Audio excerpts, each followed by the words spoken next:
Thanks for joining us for the weekend edition of National Focus. I am Mervin. Among the major developments, the Ministry of Health seeks to introduce cardiology services in Dominica. The Environment Minister reports on Dominica's contribution to a regional environment meeting. And the third element of the National Employment Program was launched in Meru. Join me for details of these and other stories coming up right after the break.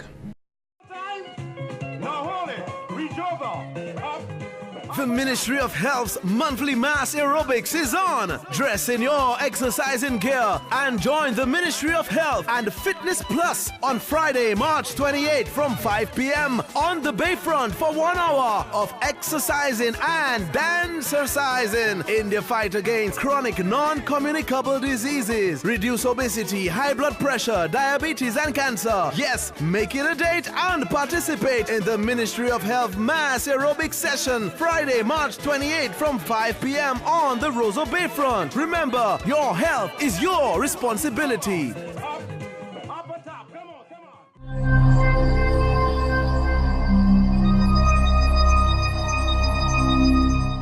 Welcome back. Time now for the details of the news. The President of Dominica, His Excellency Charles Savre, on Thursday received the Commonwealth Games Queen's Baton, which is now on a Caribbean journey to all Commonwealth countries. The torch, which landed in Dominica on Wednesday this week, was presented to President Savre by Commonwealth Games Federal Regional Vice President at his office at the State House. On behalf of the Commonwealth Games Federation, so we really would like to thank you for having us at your plush office. When we came in yesterday, we were greeted by the Kalinago people, and I was saying to the team how the world has changed. From the days when the Caribbean Araks were chased around by the British to seeing today where they are in a position now to welcome the very same British to our territories and be the first recipients of the baton. That for me was significant, and it really typifies what the Commonwealth is all about and where we are headed as a people. And so we're happy to be on the island of Dominica. For President Savre, it was an honor to receive the baton. I want to thank you and the Commonwealth Games Committee for visiting our island and bringing the baton with you. I want to thank the Guardians for ensuring that the baton is safe at all times. And certainly in Dominica, it is absolutely safe, even without guardians. We would provide the guardianship required to ensure the safety of the baton, and therefore the guardianship to ensure the safety of the guardians of the baton. While on island, the baton will travel through a number of communities where athletes will relate. The baton first started its relay in Buckingham Palace on October 9 last year and has been to Asia, Oceania, Africa, and now the Americas and the Caribbean. This is country number 48 of 70 nations and territories that we'll visit, so about 2/3 of the way.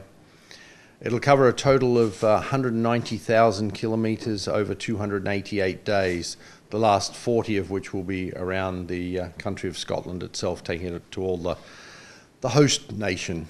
An invitation has been extended to Dominica's head of state and his wife Clara to attend the Commonwealth Games in Glasgow later this year. A team of journalists from the British Broadcasting Corporation is also on island to shoot scenes for a documentary of the baton's journey across Dominica. The baton contains the Queen's message, which will be opened and read on July 23, 2014 during the opening ceremony of the Commonwealth Games. Dominica and the People's Republic of China celebrate a significant milestone, 1 decade of fruitful relationships between the two countries.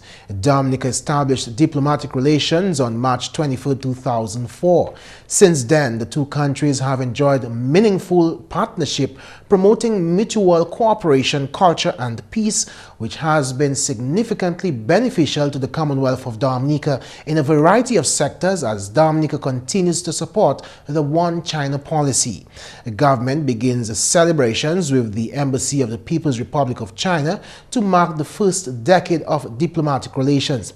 This as the Nanjing National Orchestra stages a cultural performance on Friday, March 21, 2014 from 8 p.m. at the Arak House of Culture. The cultural performance on Friday is open to the general public and all are invited to participate in this activity.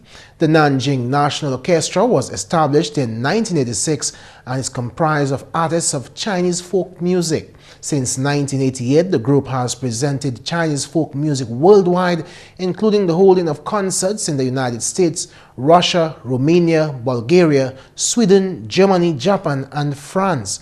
The group has promoted cultural exchanges between the PRC and the rest of the world. The government of Dominica and the Embassy of the People's Republic of China will also host a cocktail reception on Saturday, March 22nd at the Conference Center of the State House to officially celebrate the 10th anniversary of the Dominica-China relationship. A year of joint activities is planned to commemorate the first decade of the Dominica-China diplomatic relations throughout 2014. The island's Health Minister, Honorable Julius Timothy, was pleased to report at the Wednesday's sitting of Parliament that his ministry is moving to introduce cardiology services in Dominica. Honorable Timothy believes that a good health system is one of the pillars of social and economic development. This thrust in establishing services for heart disease right here in Dominica is not only focusing on our children, but also on our adult population who are affected by heart diseases. Clearly, there are many persons who cannot afford to pay for these services overseas. In September 2013, we have installed echocardiogram equipment at the Princess Margaret Hospital and have employed an echo sonographer and have aggressively begun recruiting visiting cardiologists for the development of our cardiological services. I am therefore pleased to inform this Honorable House that we have begun a partnership with the Champlain Valley Physicians Hospital in the United States in offering expert cardiology services at the Princess Margaret Hospital. Based on his statement, which indicated the work ongoing behind the scenes since last year, one of the objectives of bringing heart health services to Dominica is to further reduce the already declining number of deaths by heart attacks on the island. Honorable Timothy went on to list the initiatives already steadily underway. In October 2013, the Ministry of Health engaged the services of Dr. Nancy Drucker, pediatric cardiologist from Fletcher Allen Medical Center at the University of Vermont in the United States of America, to provide specialized cardiology services for children in Dominica. A total of 20 pediatric patients were seen and 15 echocardiograms, that is special ultrasound of the heart, were performed. Out of the 15 echograms done, 4 cases were identified as needing open heart surgery. The Ministry of Health has partnered with an international agency focused on infant diagnostic and surgical care. That partnership has so far seen the evaluation of close to 200 Dominican children. The Ministry of Health has been partnering with the World Pediatric Project, that is WPP, a non-profit humanitarian organization based in Richmond, Virginia, and St. Louis, Missouri, with a Caribbean hub based in St. Vincent. WPP's mission is to provide children from developing countries access to advanced pediatric critical care. Under the project, 165 children have been evaluated, and out of this, 27 have had surgical interventions. Those interventions included brain, spinal, bladder, eye and heart surgeries at no cost to the families. The services are still available for children under 21. Based on the success of the partnership with the World Pediatric Project so far, Honorable Timothy says a community outreach model is under development to bring screening clinics to children at their schools. The health minister says he can easily see Dominica becoming a center for cardiology services in the OECS, particularly with the soon-to-be regular expertise of a U.S.-certified cardiovascular surgeon. I am also pleased to inform this Honorable House that the Ministry of Health has also begun a very important partnership with a Trinidadian-born, USA-based and USA board-certified cardiovascular surgeon, Dr. Anthony Nunez, in conducting cardiology services at the Princess Margaret Hospital. Dr. Nunez is serving as a highly specialized visiting cardiological surgeon at PMH.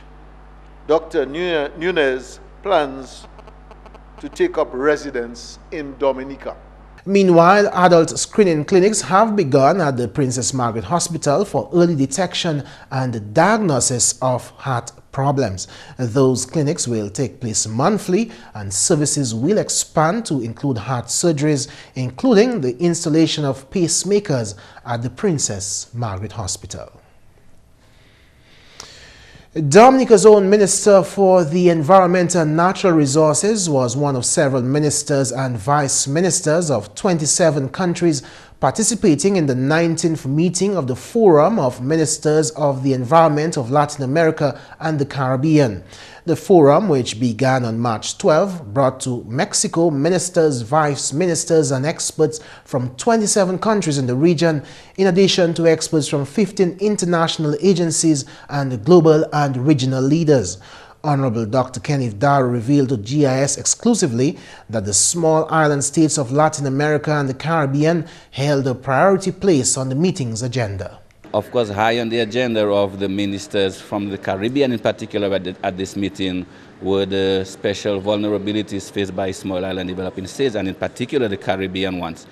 We spoke of course, and my contribution to the meeting was speaking, of course, of our special vulnerabilities, the Caribbean ones. We've been exposed to these hurricanes every year, the issues of climate change, and of course the seasonal events as the hurricanes, and of course as we've seen in recent years, the frequency and more erratic pattern and increased intensity of the unseasonal weather events. And this of course is was of a concern to all of us, and not only these events but also our inability to also deal with them. Of course the financial resources, we being small fragile economies. Honorable Darrow also revealed the details of his presentation at the high-level meeting. Within that presentation, the minister publicized his concern that a disparity exists between discussions and theories and the practical implementation of necessary projects. Dominica also laid on the table the whole issue of the gap between the policymakers and the actual manifestation of interventions on the ground. And I spoke of coming out of these meetings. I mean, in my 4 years or so as a minister, I've attended a number of regional and international meetings. And of course, coming out of these meetings, decisions are taken, glossy documents and glossy, nice illustrated reports are produced. Okay, but I was concerned about these being transferred to actual projects on the ground that affect the lives of everyday Joe public. Because we know that what the studies have shown that apart from the small island developing states and developing countries, those most likely to suffer from climate change, that in itself being something that we didn't help create. This has been brought about by the developed countries and of course their irresponsible emissions. But we are the ones most likely to suffer for obvious reasons, as I said, our small economies, etc. So the gap between the translation of these nice reports and pretty meetings and pretty academic documents into actual, because the vulnerable people of our population are those most likely to suffer the ravages of climate change. And we're talking about the farmers, the small-scale farmers, the fishermen, people who make their livings off the ground, of Mother Nature. Dr. Daru is especially concerned that larger undeveloped countries are slacking off on their own responsibilities to the global environment to the detriment of small island developing states. Of course, I mean, the call for the developed countries to meet their commitments that they've been making over the years. Because while the developed countries, I mean, sit at the international forum and go by the book, we have up till 2020 for that particular protocol to end and for re-signing. The ravages of climate change does not wait on us. And I think the time is now that, that the developed countries meet their commitments they have made to us, commitments towards decreasing their emissions, commitments towards the financial architecture. We've heard about the Green Climate Fund and Adaptation Fund. We need to start to see these things becoming a reality to help the less developed countries that are suffering. The Environment Minister also publicly praised the efforts of Dominicans, who he says are becoming more sensitive to environmental issues. I also applauded the efforts of our people. I think our people are becoming more and more conscious of the environmental and sustainable development issues. They're becoming more and more conscious and knowledgeable about the climate change issues and the importance of protecting our environment, not just for ourselves, but also for future generations to come. So as a Minister of Environment, I applaud any efforts that our citizens make towards protecting the environment. And I would like to wish them well in that regard. Honorable Daru says his ministry welcomes discussions and project suggestions for environmental sustainability.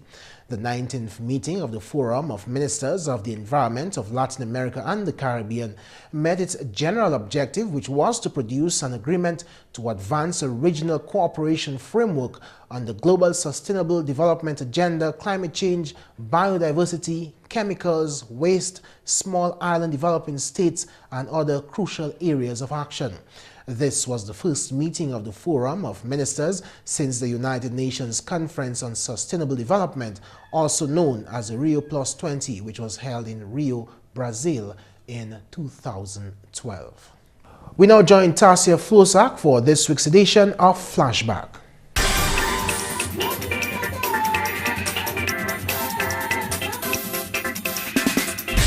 Welcome to this week's edition of Flashback.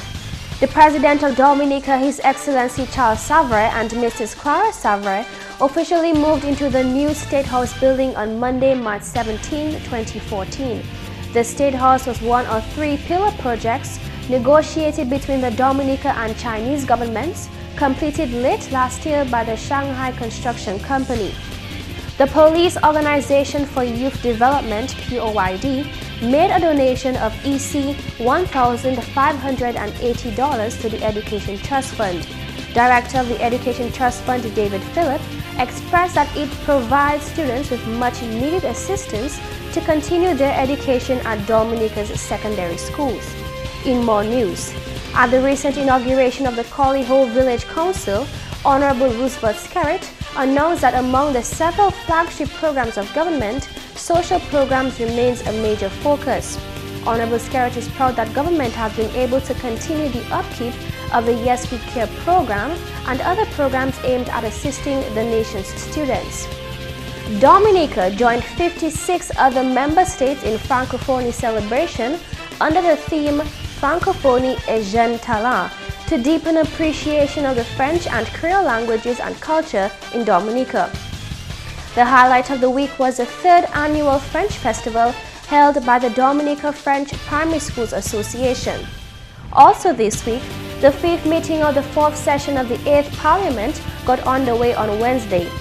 That sitting brought to the fore 10 issues for debate by the House of Assembly. The House heard the first readings for bills for an act to establish the Caribbean Court of Justice as a final court of appeal for Dominica, bills for the amendment of the Proceeds of the Crime Act, the Criminal Law and Procedure Act, the Police Act and the Police Pensions Act. Meanwhile, the Honorable Prime Minister and Minister for Finance presented his supplementary estimates of expenditure for the period July to December 2013. And on a lighter note, A new promotional video of Dominica as a tourist destination has been released courtesy the United Kingdom's largest newspaper, The Telegraph, which produces 800,000 copies of the 80-page paper daily. The video is entitled Dominica, Unlock a Caribbean Treasure on Holiday, and is being hosted on the Telegraph's website, telegraph.co.uk. And finally this news time, the government of Dominica has set a new record low for treasury bills on the regional government securities market on Monday, March 17, 2014. The government of Dominica raised a 20 million EC dollar at a record low 1.999% through the first of a series of 3 91-day treasury bill offerings. Those were the headline stories which made the news this week. Back to you, Mervin. Thank you, Tasia. We now join McPherson St. Luce for the Creole highlights. Allô tout le monde, bienvenue à cette nouvelle en créole. Non, moi, c'est McPherson St. Luce. Premièrement, Bill Trésor Dominique tape bon compliment à la place sécurité financière Caraïbe. La place là, c'est sécurité financière gouvernement, ICCO. C'est Bill là qui a servi pour investissement, c'est payant. Quand même, Dominique levé 20 millions de dollars là, nous, par Siwis, qui c'est Bill là qui a offert à la place là. Si l'on communiqué qui sorti de l'office Premier ministère, l'agence là a démontré bien clair habilité gouvernement pour lever l'argent et puis l'intérêt qui est bien bas. Information qui a aussi montré habilité gouvernement pour lever un lot 65 millions de dollars. Premier ministre Honorable Roosevelt Skerritt, en parole il délivré au Parlement, dit qu'il s'est montré bien clair habilité gouvernement qu'on paye là pour développement. On a une nouvelle consultation pour discuter gender policy pour place en Dominique jeudi. Plusieurs organisations assemblées au hôtel Fort Young où là ils discuté policy là. Parole sortie du ministre des Services Sociaux, Honorable Gloria Shillingford, qui est pour le gouvernement, Dr. Valda Henry, Hot VF Inc., qui est le gouvernement contracté avant ces policy là, et puis chef département gender Rosie Brown. Policy ça là, c'est pour bas pouvoir hommes, femmes et puis enfants, opportunité, equality en société là. Consultation là, c'est un effort pour pousser plus vite à implémentation national gender policy là. Comme vous savez, nous avons national gender policy en place depuis l'année 2006. Et assez vite été fait déjà pour promouvoir, mais en l'année passée, nous avons un assistant de l'organisation internationale UNIFEM, ou UN Women Now you say, pour ça aider Dominique pour pousser implémentation national policy là. Et nous avons autant différents nous tenions un consultant ici l'année passée pour ça garder comment policy là implémenter ça qui a fait ça qui peut faire aussi il fait autant training pour différentes organisations, stakeholders, ou gouvernement, office, différents départements gouvernement, même dans le private sector, même NGO, civil society, et en comité tout partout Dominique. La nouvelle président Dominique, His Excellency Charles Sovereign, recevait bâton en l'Angleterre qui pour jouer Commonwealth, bâton qui a voyagé pays Caraïbes qui même Commonwealth. Bâton là qui est arrivé en Dominique en mercredi, était présenté pour président Sovereign. Quand même, si le président Sovereign était bien honoré pour recevoir bâton là. Pendant ici, bâton là qui a voyagé à plusieurs communautés. Président Sovereign et Madame Sovereign recevaient invitation pour attendre ce jouet là en Glasgow, plus tard en année là. Journaliste hot BBC en Dominique, Simon Salam, pour faire vidéo où la bâton là a voyagé. Finalement, la compagnie d'Owasco a bâti projet de l'eau tout mon pays là. Parole celle-là sorti officier relations publiques Edward Regist, que la compagnie là mettait attention à ces journées de l'eau internationale. Si l'homme M. Regist, ça fait où la Nations Unies déclaré l'année 2015 toute l'occasion de l'eau, yo ka travail pour achieve ça. Nous avons pile différents projets qui ont en place tout en Dominique. Nous avons West Coast Water Supply Project qui a mené glo à mon hard bawi pour capuchin ça a continué bien. Des phases projet ça presque fini avec nous une troisième phase qui a commencé tout de suite avec nous un autre grand projet qui est Water Area One Augmentation Program qui a augmenté manière nous avons glo ba monde qui a été hard village hard mero pour Castle Comfort c'est là nous plus monde qui a été en Dominique avec nous qui fait cette qui c'est monde ça qui toujours ni glo puis ça servi nous avons rangé système glo grand fond avec Benz avec un peu différents plus petits communautés qui a été bénéfice hard travail de Wasco travail gouvernement avec travail les autres monde qui a cotisé l'argent pour nous faire cette qui nous a mené global tout Dominicain par l'année prochaine. Messieurs, mesdames, ça c'est tout pour nouvelle en créole pour à présent. Non, moi c'est McPherson Luce. Et un bon week-end. Au revoir. Dominica is blessed with an abundance of water, but getting it to your home is an expensive venture. You have a responsibility to conserve water, to use it wisely. Remember the old adage, you never miss the water till the well runs dry. Think water, think life. And that's all for this edition of National Focus. We always welcome your suggestions and comments. Drop us an email at gis@dominica.gov.dm or visit our website at news.gov.dm. On behalf of the entire news production team here at the Government Information Service, I'm your presenter Mervin. Have a great weekend.